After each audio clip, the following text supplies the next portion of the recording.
শিশু বাচ্চাকে বেয়নেটের আগায় নিয়ে ওরা ঘোষণা করতেছে মুক্তি কাহা হায়, মুক্তি কাহা হায়। তো সেটা সহ্য করাটা একটু কঠিন, কিন্তু হয়তো গুলি ওপেন করলে আবার আমরাও শেষ হয়ে যেতাম। আমাদের ইতিহাসটা একদমই অন্যরকম হতে পারতো যদি সেই ধরনের একটা সম্মিলিতভাবে একটা জাতীয় সরকার গঠন করা হতো। চর্চার সংলাপে আজকের অতিথি ডাকসুর সাবেক সাধারণ সম্পাদক, ছাত্র ইউনিয়নের সাবেক সাধারণ সম্পাদক, যুব ইউনিয়নের প্রাক্তন সভাপতি, মুক্তিযোদ্ধা মাহবুবুজ্জামান। মাহবুবুজ্জামান, আপনাকে স্বাগত চর্চার সংলাপে। ধন্যবাদ। আপনার মাধ্যমে চর্চাকে এবং চর্চার সবাইকে এবং যারা দর্শক শ্রোতা দেখছেন তাদের সবাইকে বিজয়ের শুভেচ্ছা এবং অভিনন্দন। বিজয়ের শুভেচ্ছা দিয়েই শুরু করি। বিজয়ের মাস চলছে এখন। 16ই ডিসেম্বর 1971, আর সেদিন আপনার একটা ছবি বিভিন্ন মাধ্যমে বিভিন্ন ভাবে আমরা দেখেছি যে আপনার নেতৃত্বেই মুক্তিযোদ্ধাদের একটি দল কেন্দ্রীয় শহীদ মিনারে এসে বিজয়ের পতাকা তুলেছিলেন। যদি সেদিনের স্মৃতিচারণ করেন দর্শকদের উদ্দেশ্যে। হ্যাঁ, ধন্যবাদ। আসলে সেই ছবিটা হচ্ছে 17ই ডিসেম্বর সকাল 6:45টার সময় কেন্দ্রীয় শহীদ মিনারে। ওইটা তখন তো মিনারগুলো ভেঙে ফেলেছিল, কাজেই ওই প্লেন সিঁড়িগুলো দেখা যায়। আমার কমান্ড এরিয়া ছিল মুক্তিযুদ্ধের সময় 2 নম্বর সেক্টরের মুন্সিগঞ্জ এবং নারায়ণগঞ্জের কিছু অংশ। তো আমার বাহিনীতে আমরা তো গেরিলা ওয়ারফেয়ার করছিলাম, কাজেই আমার টিমে ছিল, আমাদের এমনিতে ট্রেনিংয়ের সময় 400 ছিল, কিন্তু এই টিমে ছিল 22 জন। তো আমরা 22 জন মুন্সিগঞ্জ থেকে ভোর রাতে রওনা দিয়ে এসে নারায়ণগঞ্জে আসলাম। নারায়ণগঞ্জ থেকে একটা ফায়ার ব্রিগেডে গাড়িতে করে আমরা জিপিওতে নামলাম। জিপিওর সামনে, ওই যে বায়তুল মোকাররমের সামনে। তো নামার সাথে সাথে অনেক লোকজন দৌড়ে আসলো। আসার পরে তারা বলল যে খুব সাবধানে যান, কারণ কিছুক্ষণ আগেই জ্ঞানিজ নামে একটা দোকান ছিল, যেটা এখন জাসদ অফিস, পরবর্তীকালে জাসদ অফিস ছিল। ওখান থেকে জিপিওতে কিছু গুলি খরচ করেছে যারা অবাঙালি, জ্ঞানিজে অনেক অবাঙালি কর্মচারী ছিল। কাজে তারা বললো যে খুব মানে সতর্কভাবে আপনারা যান। তা আমরা প্রথমে ঠিক করলাম যে আমরা কেন্দ্রীয় শহীদ মিনারে প্রথমে আমরা শপথ নিব। এবং ইনসিডেন্টালি মুক্তিযুদ্ধ মানে যুদ্ধে জয়ের পরে ওইটাই ছিল প্রথম শপথ গ্রহণ করা। আমাদের ওখানে যদিও 6 জনের ছবি আছে, কিন্তু আমরা আসলে টিমটা ছিল 22 জনের। ওখানে আমরা শপথ নিলাম স্বাধীন দেশকে সোনার বাংলা হিসাবে রূপান্তর করা এবং বঙ্গবন্ধু মুক্তি এবং বিজয়ের আনন্দ ইত্যাদি। তো সেই জন্য ওই চিঠি, ওই ছবিটা তুলেছিল 2 জন। একজন হচ্ছেন রশিদ তালুকদার, আরেকজন হচ্ছে কিশোর পারেখ। কিশোর পারেখ হচ্ছে ভারতীয় বংশোদ্ভূত, হংকং বেজ একজন খুব নাম করা ফটোগ্রাফার। তার একটা অ্যালবাম আছে এবং মুক্তিযুদ্ধ নিয়ে তার অসংখ্য কাজ আছে, আর স্মরণীয় কাজ। এবং মানে ব্রুটাল বার্থ অফ বাংলাদেশ একটা অ্যালবাম আছে। সেই অ্যালবামে আমার আরো কয়েকটা ছবি ছিল। ওই আমরা একসাথে যখন কার্জন হলের সামনে দিয়ে আগাচ্ছি, তখন হঠাৎ করে সে শুয়ে একটা ছবি তুলতে গেল।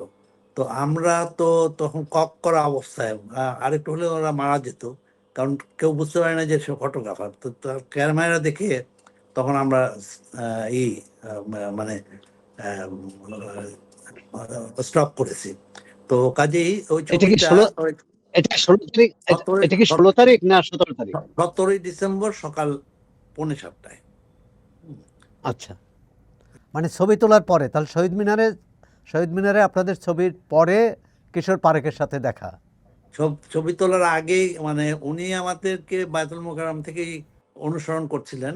হ্যাঁ, তো একটা ভালো ছবি তোলার জন্য উনি হাইকোর্ট এবং কার্জন হলে মাঝে মাঝে সময় হঠাৎ করে শুয়ে পড়ে একটা ছবি তুললেন। ওই ছবিটা তার অ্যালবামে আছে। তো ওই ওই ছবিটা ছাড়াও আরো বেশ কয়েকটা ছবি তার অ্যালবামে ছিল। একটা ছিল হচ্ছে আমার একটা ইন্ডিভিজুয়াল ছবি, এবং সেখানে ওইটা বায়তুল মোকাররমে তোলা। মানে অর্থাৎ আমার প্রথম ছবি হচ্ছে ওই বায়তুল মোকাররমে ওইটা তোলা, এবং সেটাই ছিল a guerrilla boy shouting for release of Sheikh Mujibur Rahman.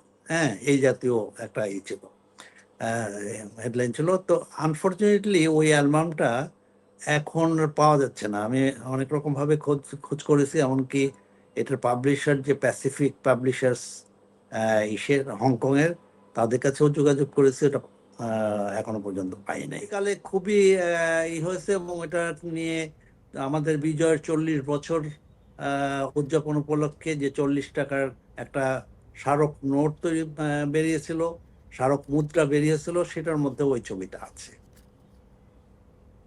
এবং আচ্ছা মাহবুব ভাই, তখনকার দিনে সব বিজ্ঞাপনগুলোতে ওই ছবিটা ব্যবহার করা হতো। আচ্ছা সেটা আমরা জানলাম।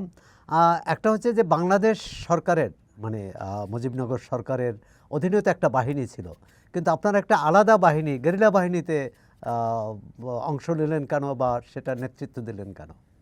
সেটা বলি, এটা হচ্ছে আসলে ন্যাপ, কমিউনিস্ট পার্টি, ছাত্র ইউনিয়ন, তারা মিলিতভাবে একটা অ্যাপ্রোচ করে প্রধানমন্ত্রী ইন্দিরা গান্ধীর কাছে যে আমাদের একটা বাহিনী দরকার। এবং তখন আপনারা জানেন যে তখনকার বিশ্ব ব্যবস্থা এবং এখনকার বিশ্ব ব্যবস্থা এক সম্পূর্ণভাবে নয়। ভিন্ন রকম। কাজেই তখনকার বিশ্ব ব্যবস্থায় রাশিয়ার সমর্থনে ভারতে তারা একটা স্পেশাল গেরিলা বাহিনী গড়ে তোলার, স্পেশাল গেরিলা বাহিনীর জন্য অনুমতি দেয়। এবং সেই অনুযায়ী আমরা তেজপুরে, এবং তেজপুরটা হচ্ছে তাদের গেরিলাদের জন্য সবচেয়ে মানে উৎকৃষ্ট স্থান। তো সেটা, এবং আমাদের মানে কি বলে স্পেশাল ট্রেনিং গুলো, আরো উচ্চতর ট্রেনিং গুলো কিছু কিছু হয়েছে বিভিন্ন জায়গায়। এটা কি এ কারণে যে নিয়মিত বাহিনীতে ন্যাপ, ছাত্র ইউনিয়ন, কমিউনিস্ট পার্টির সদস্যরা যেতে পারেনি বা যেতে বাধাগ্রস্ত হয়েছে, এ কারণে কি আলাদা বাহিনী করা? আসলে সেটা একটা কারণ, কিন্তু মূলত হচ্ছে যে আহ, উম, আহ, আমরা তো তখন একটা দীর্ঘকালীন মুক্তিযুদ্ধর মানে এই প্রস্তুতি নিচ্ছিলেন, সম্ভাবনা প্রস্তুতি দেখছিলাম। নিচ্ছিলেন। হ্যাঁ, জি। সম্ভাবনা দেখছিলাম। কাজেই সেক্ষেত্রে আর অস্ত্র এবং অস্ত্রের সংকটও ছিল। মানে সরকারিভাবে যেইগুলো ছিল, ক্যাম্পগুলো ছিল, অর্থাৎ FF যাদেরকে আমরা বলি যে ফ্রিডম ফাইটার্স, তো মুক্তিখোঁজের জন্য যে বরাদ্দ ছিল, অস্ত্র ছিল, তাতে সুযোগও পাওয়া যেত না। কাজে সব বিবেচনাই। আর রাজনৈতিক কারণটা হচ্ছে যে আসলে আমাদের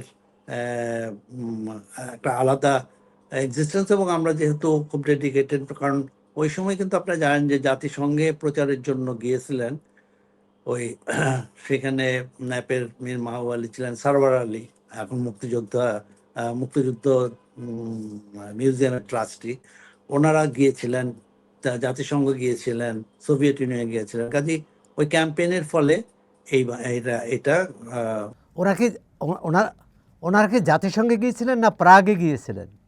না, জাতিসংঘে গিয়েছিলেন, জাতিসংঘেও আচ্ছা। গিয়েছিলেন, এবং সোভিয়েত ইউনিয়নে গিয়েছিলেন, তখনকার সোভিয়েত ইউনিয়ন। না, বিশ্ব শান্তি সম্মেলন হয়েছিল সেটি প্রাগে, না সেটা মস্কোয়, না অন্য কোনো দেশে? না, মস্কোতে শান্তি সম্মেলন হয়েছে পরে 1973 সালে, সেটা আমি গিয়েছিলাম। হ্যাঁ, আমি ওটা যোগদান আচ্ছা। করেছিলাম। আর এই যেই শান্তি সম্মেলনটায় ওনারা গিয়েছিলেন, সেই শান্তি সম্মেলন ছিল প্রাগে। কিন্তু তারা প্রাগের শান্তি সম্মেলন করে জাতিসংঘ এবং সোভিয়েত ইউনিয়নের সাথে আলাপ করে এসেছিলেন যে আমাদের যুদ্ধ অবস্থাটা বোঝানোর জন্য। মীর মাহবুব আলী তো 71-এই মারা গেলেন। মীর মাহবুব আলী মানে সে সময়টা যদি বলেন। উনি বোধহয় সেপ্টেম্বর, মানে মুক্তিযুদ্ধের আগে, অর্থাৎ সেপ্টেম্বর অক্টোবরের দিকে সম্ভবত। মানে মুক্তিযুদ্ধের আগে, মুক্তি বিজয়ের আগে, বিজয়ের আগে, বিজয়ের আগে। আচ্ছা, আপনারা আচ্ছা, গেরিলা যুদ্ধ, আপনারা তো গেরিলা বাহিনী করলেন।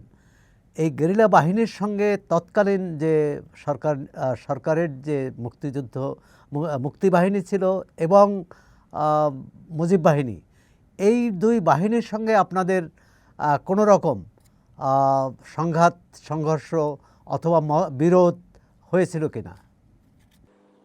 আসলে সংঘাত সংঘর্ষ বা বিরোধ হয় নাই। হ্যাঁ, আচ্ছা আহ, আচ্ছা। এমনিতে কিছু কিছু জায়গায় ওই আহ, উম, আহ, মুজিব বাহিনী না, মানে সাধারণ মুক্তি ফৌজে এন্ট্রির ক্ষেত্রে অনেক সময় যে ছাত্র ইউনিয়ন বা কমিউনিস্ট পার্টি বা ন্যাপে তাদেরকে এন্ট্রিটা দেওয়ার ক্ষেত্রে হয়েছে। আর সুবিধাটা ছিল যে যেহেতু একটা কনসালটেটিভ কমিটি ছিল, কাজেই ওই ধরনের কোন রকম বড় কোনো ইভেন্ট ইনসিডেন্ট হয়নি। আর এই তিন বাহিনীর মধ্যে পারস্পরিক কোনো সংঘর্ষ বা কোনো জটিলতা সৃষ্টি হয়নি। আর কোনো পরবর্তীকালে সহযোগী ফিল্ড কোনো লেভেলে সহযোগিতা কোনো সহযোগিতা সহযোগিতা ফিল্ড লেভেলে যেমন আমার আমার ফিল্ড লেভেলে আমি মুন্সিগঞ্জের সেই যেটা দেখলাম সেটা হচ্ছে যে তারা ঠিক মুজিব বাহিনী না, নিজেরা ক্রিয়েটেড, মানে মহিউদ্দিন ভাই ওই যে যিনি বঙ্গবন্ধুর সিকিউরিটি ইনচার্জ ছিলেন, জি ওনারা জি চার জি। ভাই মিলে তারপরে মুন্সিগঞ্জে তারা তারা আবার ট্রেনিংটা ছিল তাদের, যেহেতু বিডিআর মানে তৎকালীন ইপিআর এর সদস্যরা। এপিআর। হ্যাঁ, জি। হ্যাঁ, তারা ট্রেনিং দিয়েছিলেন তাদের। এটা ছিল কনভেনশনাল ওয়ার, অর্থাৎ আমাদের কিন্তু অনেক সময় তাদের তাদের ব্যাক সাপোর্ট দরকার হয়েছে, অর্থাৎ মানে তাদের সাপোর্টটা দরকার হয়েছে, সেটা সেই সহযোগিতা আমরা পেয়েছি। এবং শেষে যখন একদম আত্মসমর্পণের সময়, তখন তো তাদের কাছে ইন্ডিয়ান আর্মির সাথে একটা ওয়্যারলেসে যোগাযোগের ব্যবস্থা ছিল, আমাদের কাছে তো ছিল না। কাজে আমরা কিন্তু শেষ এই দিনগুলোতে, এই 13 তারিখ থেকে 16 তারিখ পর্যন্ত তাদের কাছ থেকে এই সমস্ত বার্তাগুলো পেয়েছি যে কখন আদৌ হচ্ছে কিনা, কি বলে, আত্মসমর্পণ করছে কিনা, কবে করছে, কখন করছে ইত্যাদি। কাজেই আমাদের সাথে সহযোগিতা হয়েছে, আর বড় ধরনের কোনো অসহযোগিতার কথা আমরা শুনিনি। যুদ্ধের স্মরণীয় কোনো স্মৃতি যেটি পাকিস্তান সামরিক বাহিনীর বিরুদ্ধে সরাসরি অথবা গেরিলা যে কোনো অভিযানের কোনো স্মরণীয় স্মৃতি যদি আপনি হ্যাঁ, আমাদের আমরা দর্শকদের সামনে বলেন। আমাদের একটা এই ছিল সোনারং স্কুল একটা আছে, মানে আমাদের মুন্সিগঞ্জ আমাদের যে কমান্ড এরিয়া তার মধ্যে, সেখানে তাদের একটা ঘাঁটি ছিল। আর্মি সবসময় থাকতো না, অধিকাংশ সময় ইয়েরা রাজাকাররাই থাকতো। আর আর্মিরা থাকতো হচ্ছে, আর্মিরা আসতো এই সন্ধ্যার মানে 2 ঘন্টা পর, 3 ঘন্টা পর। ওগুলো রেকি করে আমরা ওই ঘাঁটিটা আক্রমণ করেছিলাম, এবং সেখান থেকে ওই ঘাঁটি উৎখাত করা হয়েছে সোনারং স্কুলে। আর আরেকটা আছে যে ওইটার কাছে বেতকার বাজারের যে এইটা কি বলে কালভার্ট, সেই কালভার্টটাও আমাদের টিমে উড়িয়ে দিয়েছে। আর ইয়েদের সাথে মানে কনভেনশনাল আর্মি, অর্থাৎ মহিউদ্দিন ভাইদের সাথে যেটা, তারা একটা গানবোট আটক করেছিল। সেই গানবোট আটক করার পর এর পরের দিনই ওই আবদুল্লাহপুর থেকে শুরু করে একদম এই বেদকা পর্যন্ত সমস্ত গ্রাম ট্রাম বাজার পুড়িয়ে দেয়। আমরা কাছাকাছি ছিলাম, হ্যাঁ, কিন্তু আমরা ওইটা সংখ্যায় এত কম ছিলাম যে আমরা কোনো ফায়ার ওপেন করিনি।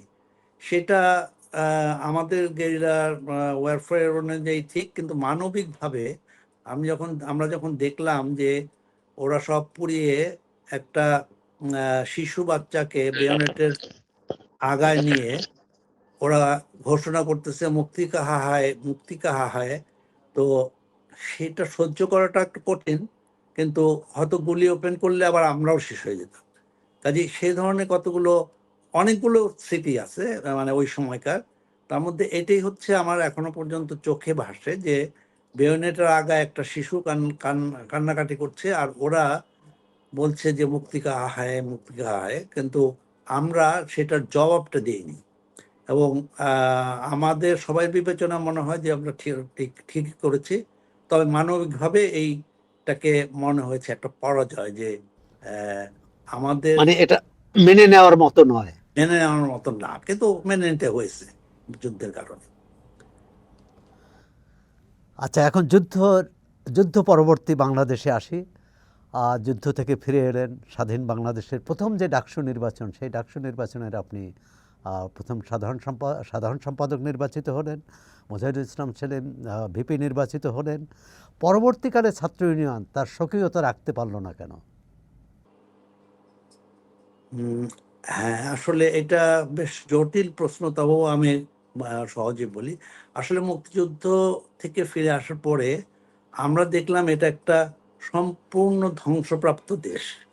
তার শিক্ষা, মানে স্কুলগুলো সব বন্ধ, কৃষিকাজ শুরু হয় নাই, শুরু করার মতো বীজ টিজ নাই, কৃষি সামগ্রী নাই। তারপরে আদমজি বা অনেক থেকে শুরু করে সবগুলো কলকারখানা বন্ধ। আমরা ঘোষণা করলাম যে 10ই জানুয়ারি বঙ্গবন্ধু ফিরলেন। আমরা তখনই কিন্তু মোটামুটি ছাত্র ইউনিয়নটাকে গুছিয়ে আমরা একটা স্লোগান দিলাম, লাখো শহীদের আত্মদানের মুক্ত স্বদেশ, এসো দেশ গড়ি। এবং এই দেশ গড়ি মানে আমরা কতগুলো ব্রিগেড করলাম এই শহীদদের নামে, শহীদ মনির চৌধুরী, শহীদ শহীদুল্লাহ কায়সার, শহীদ নিজামুদ্দিন আজাদ, শহীদ কামাল আনোয়ার পাশা, এরকম শিক্ষক এবং আমাদের সহযোদ্ধা যারা শহীদ হয়েছেন তাদের নামে আমরা বিভিন্ন কারখানায় গিয়ে, যেমন আমি আদমজিতে গিয়েছিলাম, এবং সেই আদমজিতে আমরা যখন যাই তখনই কিন্তু তাজুল, শহীদ তাজুল, আপনারা জানেন যে জি জি জি, এরশাদ পরবর্তীকালে বিরোধী আন্দোলনে, হ্যাঁ, এরশাদ বিরোধী আন্দোলনে আন্দোলনে শহীদ হন। শহীদ হয়েছেন। ও কিন্তু ওই প্রথম আদমজিতে তখনই গেল। গিয়ে আমরা এই ফ্যাক্টরিগুলো, কারণ ফ্যাক্টরিগুলো সবাই আছেন, কিন্তু এটা চালনা করার জন্য যেই প্রণোদনাটা দরকার, যেই উৎসাহটা দরকার, বা আমরা গিয়ে পাশে গিয়ে দাঁড়িয়ে আমাদের বন্ধু ইঞ্জিনিয়ার তাদেরকে নিয়ে আমরা কিন্তু এই কাজগুলো করলাম। এই কাজগুলো করতে করতে 8ই ফেব্রুয়ারি ঢাকা বিশ্ববিদ্যালয় খোলার সিদ্ধান্ত হলো। আমরা কিন্তু ফিরে আসলাম ওগুলো থেকে, ওগুলো চালু করে দিয়ে, এবং কৃষিকাজ, স্কুল, কলেজ এগুলো চালু করে আমরা ফিরে আসার ইনফ্রাস্ট্রাকচার, মানে সেতু, কালভার্ট সব তো ধ্বংস হয়ে গিয়েছিল। কিছু কিছু সেতু তখন ওই বেইলি ব্রিজ দিয়ে আর্মি, তৎকালীন বাংলাদেশ আর্মি যারা, তারা কিছু কিছু এমার্জেন্সি করেছে। কাজে পুরা ধ্বংসপ্রাপ্ত দেশ বলতে যা বোঝায়, সেই ধ্বংসপ্রাপ্ত দেশে আমরা বিশ্ববিদ্যালয় খোলা হলো 8ই ফেব্রুয়ারি। আমরা সেই 8ই ফেব্রুয়ারিতে কিন্তু ওই স্লোগানটাকেই মুখ্য করলাম যে লাখো শহীদের আত্মদানে মুক্ত স্বদেশ, এসো দেশ গড়ি। এবং তখন বিভিন্ন বিভাগগুলোতে নির্বাচন হওয়া শুরু হলো। আমরা এই করলাম যে ঠিক আছে, নতুন করে জীবন। তখন একটা তখন না, আরো তারও আরো আরো পরে, তখনও কিন্তু আমি ওই স্ট্যাটিস্টিক্স ডিপার্টমেন্ট যেহেতু আমার, সেখানে সাধারণ সম্পাদক নির্বাচিত হলাম। তারপরে 19শে মে ডাকসুর ইলেকশনের ঘোষণা হলো। তো আমি তার আগে মার্চ মাসে ছাত্র ইউনিয়নের সম্মেলন হলো। সেখানে প্রধান অতিথি হিসাবে বঙ্গবন্ধু শেখ মুজিবুর রহমান আসলেন।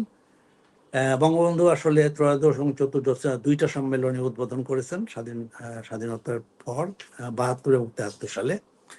কাজেই মে মাসে যখন নির্বাচন হলো, মুজাহিদুল ইসলাম সেলিম এবং আমি, মুজাহিদুল ইসলাম সেলিম ভিপি নির্বাচিত হলেন, আমরা জিএস নির্বাচিত হলাম। এবং আমরা নির্বাচিত হওয়ার পরেও ভাবলাম যে সচরাচর যে ছাত্র আন্দোলন সবসময় এস্টাবলিশমেন্টের বিরুদ্ধে থাকে, আমরা পাকিস্তান আমলেও দেখেছি এবং বিভিন্ন দেশেও আমাদের অভিজ্ঞতা হচ্ছে, সবসময় ছাত্র আন্দোলনটা হচ্ছে এস্টাবলিশমেন্টের বিরুদ্ধে থাকে।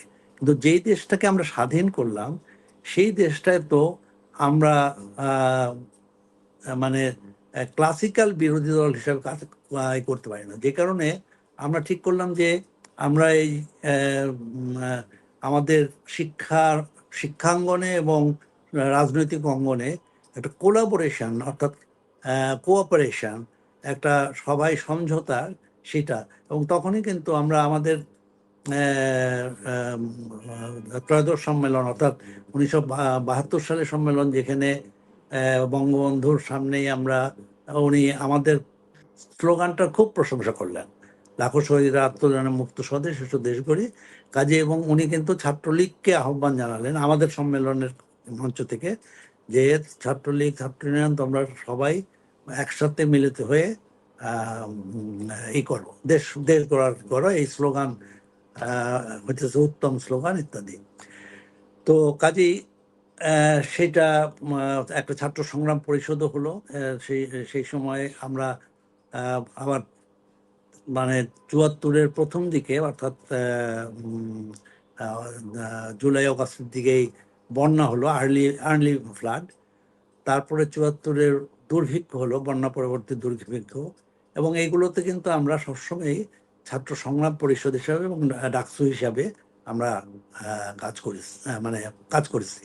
আর আমাদের লক্ষ্যটা ছিল যে আসলে বিশ্ববিদ্যালয়ের শিক্ষার মধ্যে দেশপ্রেমটা ঢোকানো, এবং যে কারণে তখন কিন্তু প্রতি বছর আমরা ডাকসু উদ্যোগে একটা বিশ্ববিদ্যালয় সপ্তাহ করতাম, এবং বিশ্ববিদ্যালয় সপ্তাহে মানে উপস্থিত বক্তৃতা, বিতর্ক, ব্যাডমিন্টন খেলা, নাচ, সঙ্গীত। আবৃত্তি, সমস্ত প্রতিযোগিতা হতো।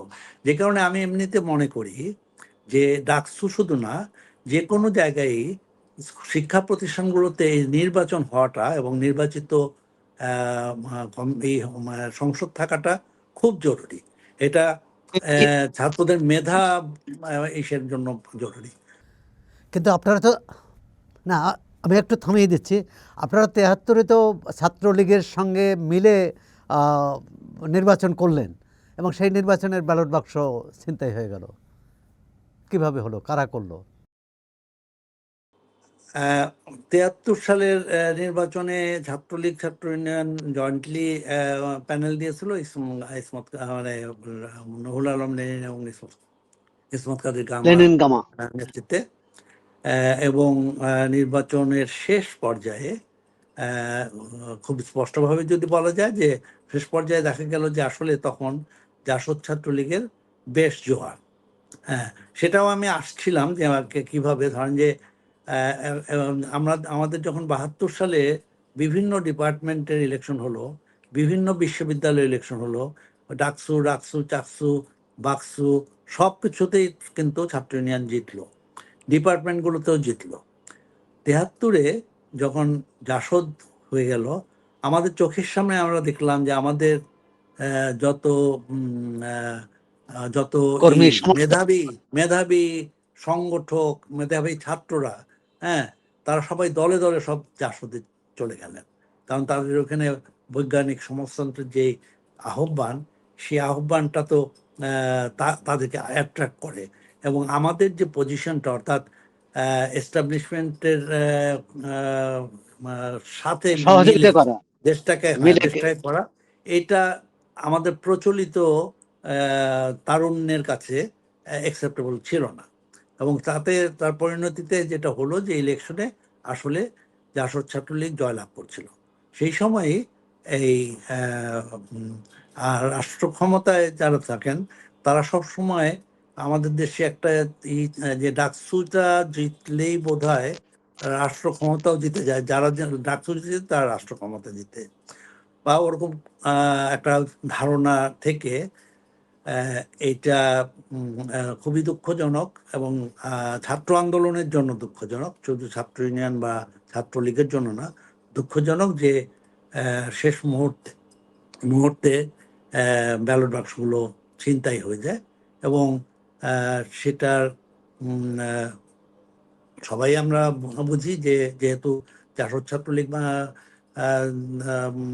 জয়লাভ করছিল, কাজে ছিনতাইটা তারা তো করে নাই, কিন্তু তাদের আমাদের তো সেটার দায়টা আমরা শুধু ছাত্রলীগের উপর চাপিয়ে দিব সেটা না। এটা হচ্ছে যে আসলে সবসময় আপনারা জানেন যে ছাত্র আন্দোলনে একটা স্ট্রাইকিং ফোর্স থাকে, এবং সেটা বিভিন্নভাবে তারা অপারেট করে, তখনও কিন্তু সেরকমভাবেই যেটা হয়েছে, যেটার ফলে আসলে ইতিহাসে এটা একটা কলঙ্কজনক অধ্যায় হিসেবে রয়ে গেছে। আহ, অধ্যাপক মোজাফফর আহমদ দেশ স্বাধীনতার পরপরই, যিনি ন্যাপের প্রধান সভাপতি ছিলেন, তিনি মুক্তিযুদ্ধে অংশগ্রহণকারী সব দলকে নিয়ে জাতীয় সরকার গঠনের আহ্বান জানিয়েছিলেন, এবং সেটি বঙ্গবন্ধু দেশে ফিরে আসার আগেই। কিন্তু আওয়ামী লীগ তো সেই আহ্বানে কর্ণপাত করেনি, পরবর্তী তারা দলীয় সরকারই করলেন। মানে এই সিদ্ধান্ত কি সঠিক এটা তো ছিল বলে মনে করেন? আমার মনে হয় যে আমাদের ইতিহাসটা একদমই অন্যরকম হতে পারতো যদি সেই ধরনের একটা সম্মিলিতভাবে একটা জাতীয় সরকার গঠন করা হতো।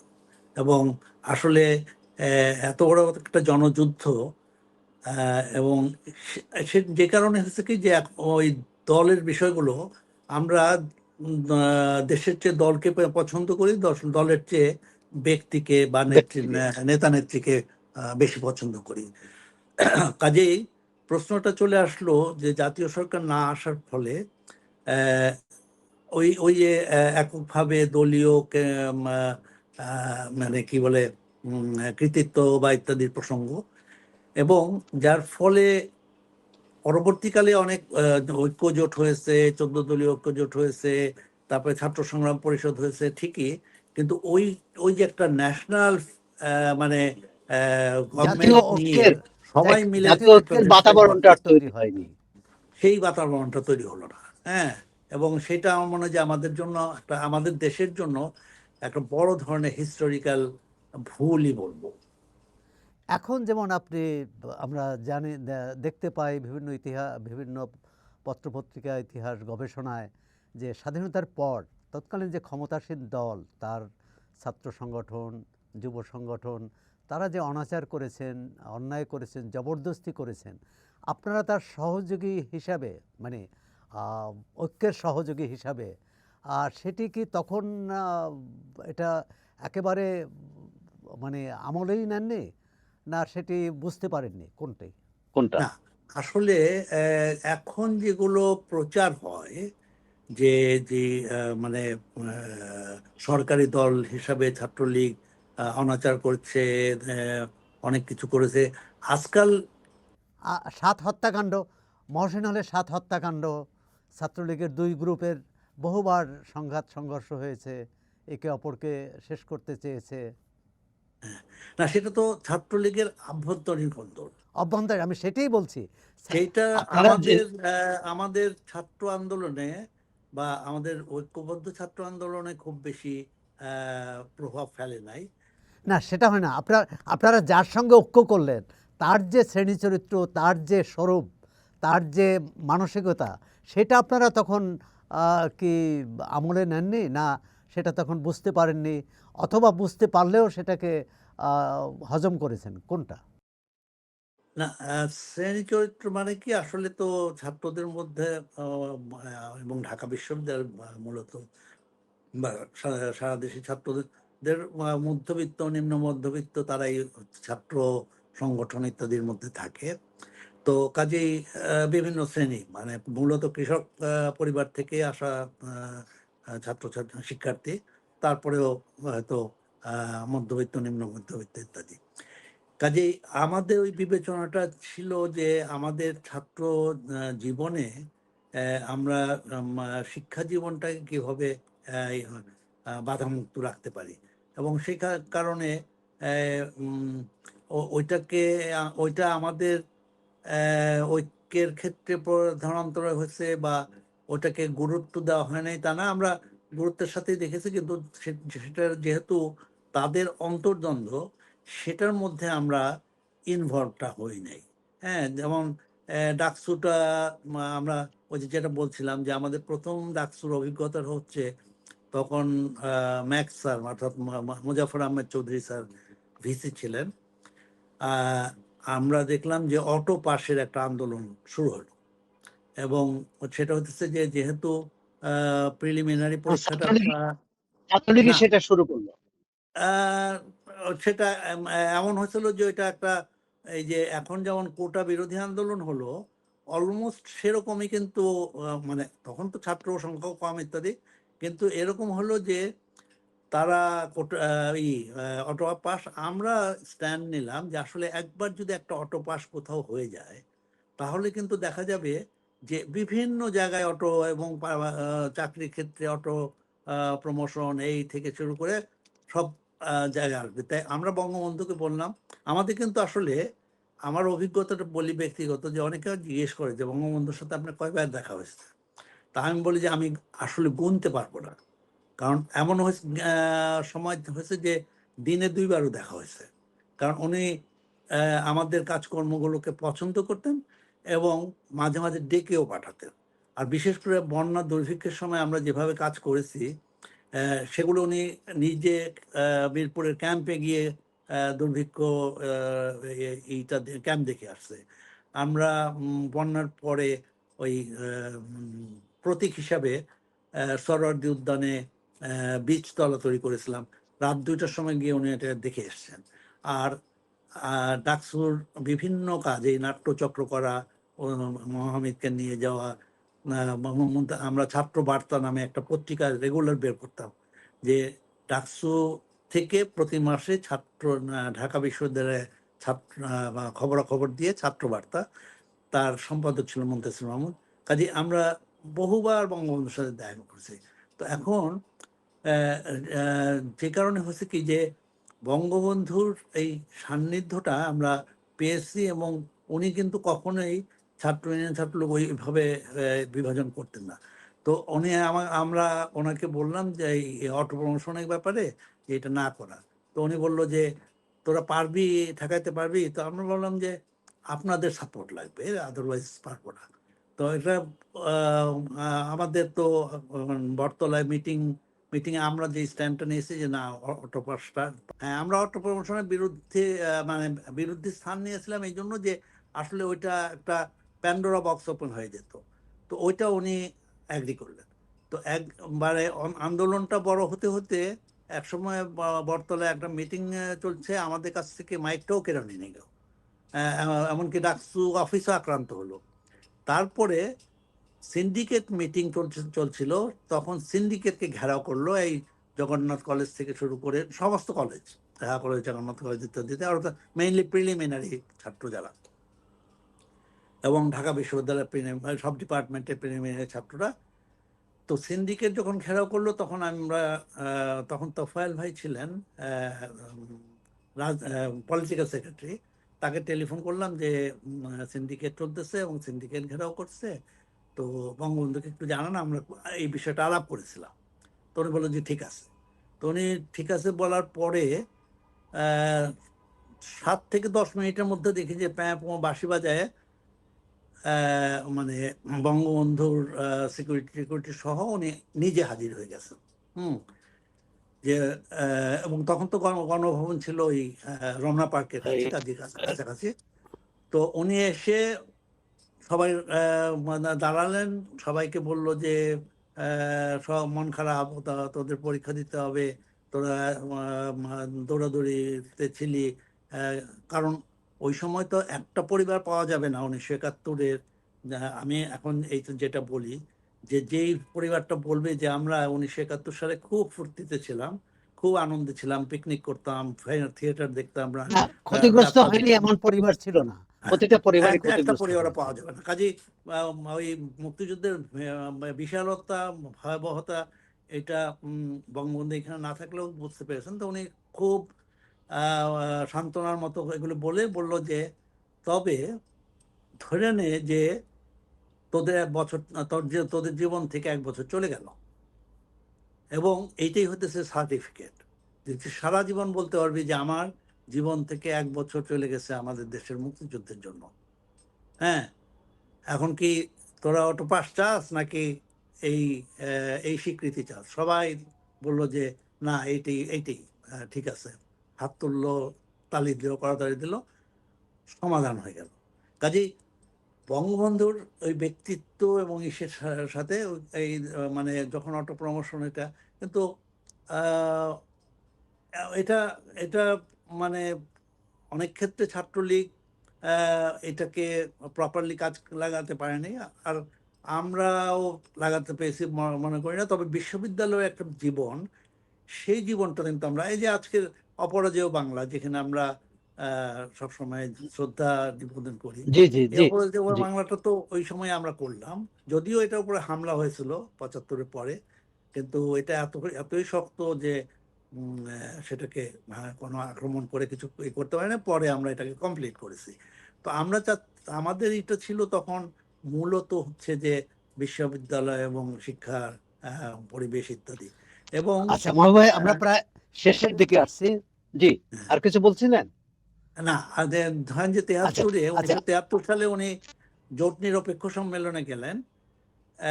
আসার পরে হঠাৎ করে তোফায়েল ভাইকে বললেন যে, সেলিম ভাইকে টেলিফোন করে যে তোমরা চলে আসো। আমরা গেলাম এই ৩২ নম্বরের যে বাসাটা এখন। উনি দেখেই বললেন যে দেখো, আসলে আমার সাথে আমি তো জোট নিরপেক্ষ সম্মেলনে গেলাম, সবাই শুধু ভয় পায়, সবাই আমাকে শুধু বলে মুজিব বি কেয়ারফুল, তোমার কিন্তু বিপদ আসতেছে, আলেনদের মতো অবস্থা হবে ইত্যাদি। ফিডেল কাস্ট্রো থেকে শুরু করে সবাই বলে। তো আমি সবাইকে বললাম যে দেখো, তুমি জানো না যে বাংলাদেশে আমাকে কিরকম পছন্দ করে। বাঙালি কেউ আমাকে বাংলাদেশের মারতে মানুষ পারবে না। কিভাবে ভালোবাসে। হ্যাঁ, জি ভালোবাসে। বাঙালি কেউ আমাকে মারতে পারবে না। আমি চিন্তা করি আমাদের এই দাদা অর্থাৎ মনি সিং, আমাদের মোজাফর আহমদ ইত্যাদি তাদের জন্য। তবে আমরা একটা একটা জিনিস সিদ্ধান্ত নিয়ে ফেলছি যে এই ওয়েস্টমিনিস্টার গণতন্ত্র আর আমাদের দেশে চলবে না।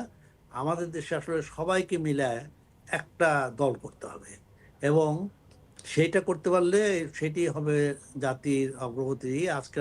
আজকালকার দিনে আফ্রিকা, ল্যাটিন আমেরিকার বিভিন্ন দেশগুলো সেটাই করতেছে।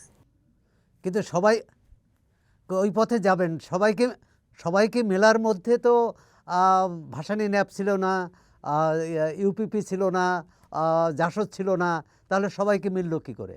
না, ওনার ইচ্ছা ছিল সবাইকে নিয়ে যাওয়ার জন্য, এবং সেইভাবেই কিন্তু মানে আমরা ওই হ্যাঁ, একদলীয় আলোচনা ব্যবস্থাটা। করেছেন। হ্যাঁ, কিন্তু পরবর্তীকালে তারপরেই না ওই, তার মানে আমি বলতে চাচ্ছি যে উনি কিন্তু ৭৩-এর নভেম্বরেই ডিসিশন নিয়েছেন যে এইভাবে যাওয়ার জন্য। কিন্তু তারপরে আসলো বন্যা, তারপরে আসলো দুর্ভিক্ষ, এবং এটা গিয়ে শেষ পর্যন্ত ৭৫ সালের জুন মাসে গিয়ে বাংলাদেশে মানে এক এক দল অর্থাৎ বাংলাদেশ কৃষক শ্রমিক আওয়ামী লীগ হলো। তখন কিন্তু উনি সব দলের কাছেই এই করেছেন, এবং আপনারা তো জানেন যে মানে জি জি জি জি গিয়েছেন কয়েকজন এবং ছাড়া। হ্যাঁ, কাজেই হয়তো ওইটা সফল হলে অন্যরকম হতো। আমরা বাকশাল বলতে একদলীয় ব্যবস্থা মনে করি, কিন্তু এটা যে সর্বদলীয় ব্যবস্থার জন্য উদ্যোগটা নেওয়া হয়েছিল, সবাইকে নিয়ে করার জন্য উদ্যোগটা নেওয়া হয়েছিল, সেটা সাকসেসফুল হয়নি। আচ্ছা মাহবুব ভাই, এটা নিয়ে পরে আরও আলোচনা করব। এখন হ্যাঁ, যে শেষ প্রশ্ন আপনার কাছে, প্রথম হচ্ছে যে আমরা একাত্তর, এই আমরা একাত্তর গড়ার পিছনে কি কারণ? আর দ্বিতীয় হচ্ছে আপনি ডাকসুর, আপনি না, আমি প্রশ্নটা শেষ করি। দ্বিতীয় প্রশ্ন হচ্ছে আপনি ডাকসুর সাধারণ সম্পাদক ছিলেন, ছাত্র ইউনিয়নের সাধারণ সম্পাদক ছিলেন, যুব ইউনিয়নের সভাপতি ছিলেন, আপনি সক্রিয় রাজনীতি থেকে সরে দাঁড়ালেন কেন? আচ্ছা, এই প্রথমটাই আমি বলি যে আমরা একাত্তরটা আমরা প্রতিষ্ঠা করেছিলাম আসলে গণজাগরণ মঞ্চ যখন হয় সেই সময়। অর্থাৎ তখন চিন্তাটা ছিল যে আমরা মুক্তিযোদ্ধারা একটা সংগঠন করি সবাই মিলে, সব সব সেখানে নাসিরউদ্দিন সব ইসলাম মতের। পাত্র, ইসমাইল কাদের গামাত থেকে শুরু করে মোফাজ্জল হোসেন চৌধুরী মায়া থেকে শুরু করে সবাই ছিলেন, খেতাবপ্রাপ্ত নন খেতাবপ্রাপ্ত সবাই। কিন্তু তারপরে গণজাগরণ মন্ত্রী হওয়ার পরে আর খুব বেশি আগায় নাই। আমরা 2020-এ যখন কোভিড হলো, কোভিডের সময় আমরা যেহেতু সারা জীবন এই ছাত্র ইউনিয়ন, যুব ইউনিয়ন ইত্যাদি দেশের জন্য কাজ করেছি, আমরা রায়ের বাজার না, মোহাম্মদপুরের ওই লকডাউন যখন হতো কোভিডে, তখন সবচেয়ে বেশি ক্ষতিগ্রস্ত হতো যারা দিন আনি দিন খায় তারা। জি জি সেইভাবে আমরা দিন আনি দিন খাই 100 পরিবারকে লোকেট করলাম, এবং তাদেরকে আমরা 14 সপ্তাহ রেশনিং এর ব্যবস্থা করলাম আমাদের নিজস্ব অর্থায়ন, আমাদের বন্ধু বান্ধব আত্মীয় স্বজন তাদেরকে দিয়ে। পরে এইটা একটা মডেলের মতো হলো, আমরা একটা কার্ডের মতো করলাম। প্রতি সপ্তাহে তাদেরকে এই চাল ডাল ইত্যাদি ইত্যাদি, তেল, সমস্ত প্রয়োজনীয় জিনিস দিতাম। শোনা হ্যাঁ, যাচ্ছে। তো কাজেই তখন আমরা বললাম যে এটা তাহলে মুক্তিযোদ্ধাদের সংগঠন না, আমরা মুক্তিযুদ্ধের সংগঠন করব। কাজেই আমরা ৭১টা কিন্তু আসলে মুক্তিযোদ্ধাদের নিয়ে সংগঠন, কিন্তু মুক্তিযুদ্ধের সংগঠন। যে কারণে আমাদের প্রথম সম্মেলন হলো জুন মাসে ২০২৪ জুন মাসে। তখন কোনো প্রধান অতিথি ছিল না। এই সম্মেলনে ১০৬ জন বিশেষ অতিথি ছিলেন এবং এই বিশেষ অতিথির মধ্যে ৫৩ বছর স্বাধীনতার জন্য ৫৩ জন মুক্তিযোদ্ধা, বিভিন্ন পরিচয়ের মুক্তিযোদ্ধা। তারা এই প্রজন্মের যারা বিভিন্ন ক্ষেত্রে, বিজ্ঞানের ক্ষেত্রে সেজুতি সাহা অথবা এভারেস্ট জয়ের নিশাত মজুমদার অথবা আয়রন ম্যান ইমতিয়াজ এলাহি, তাদেরকে আমরা পতাকা তুলে দিলাম যে আমরা যারা মুক্তিযুদ্ধ করেছি আমরা সবাই এখন ৭০ অথবা ৭০ ঊর্ধ্ব, দুই একজন হয়তো তার চেয়ে কম থাকতে পারে। কাজে আমাদের তো এই পতাকাটা দিয়ে যেতে হবে কাউকে। কাজে এই যে একটা ইয়াং জেনারেশন পেলাম আমরা, তাদের হাতে পতাকা তুলে দিলাম যে তোমরা মুক্তিযুদ্ধের পতাকা নিয়ে এগিয়ে যাও। আনফর্চুনেটলি তার ১ মাসের মধ্যেই কোটা নিয়ে আন্দোলন শুরু হলো এবং এখন তো আমি স্পষ্টভাবে বলি যে মুক্তিযুদ্ধ আক্রান্ত, মুক্তিযোদ্ধারা আক্রান্ত, মুক্তিযুদ্ধের ইতিহাস আক্রান্ত, মুক্তিযুদ্ধের ইতিহাস মানে বিকৃত, ইতিহাস বিকৃতি, সমস্ত কিছু মিলিয়ে আমাদের খুব দুঃসময় এখন আছে। তবুও আমি মনে করি যে ইয়াঙ্গার জেনারেশন তারা সবাই খোঁজ নিবে যে ৭১-এ কি হয়েছে। মাহবুজ্জামান, চর্চাকে সময় দেওয়ার জন্য আপনাকে ধন্যবাদ। ধন্যবাদ, আপনাকেও ধন্যবাদ এবং আপনার মাধ্যমে দর্শক শ্রোতাদের ধন্যবাদ। এতক্ষণ আমরা কথা বললাম মুক্তিযোদ্ধা ও ডাকসুর সাবেক ভিপি মাহবুজ্জামানের সঙ্গে। আপনার চর্চার সঙ্গে থাকুন, চর্চা দেখুন, চর্চা পড়ুন।